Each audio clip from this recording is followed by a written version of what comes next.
Hi, welcome to Section 3 of the Lifelong Project. We're ready to talk about planning your project and to getting into the particulars of how will you accomplish these goals. I find this a really exciting chapter because it's where we really get to document our intent and we communicate what we are going to accomplish over the next year.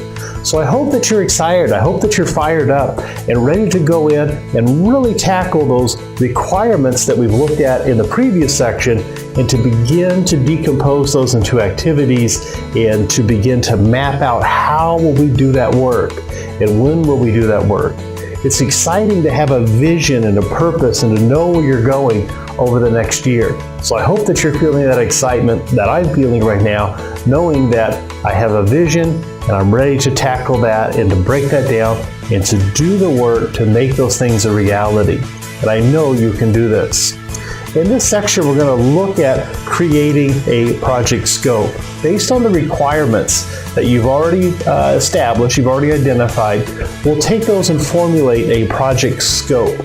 Now, a project scope is a way of saying this is all of the required work, all of the required things, and only the required things in order to satisfy the project objectives. Now, the project objectives are those requirements you identified and prioritized, the time, 1 year, and then the cost. So we haven't really talked a whole lot about cost yet, and we'll talk about cost estimating in this chapter.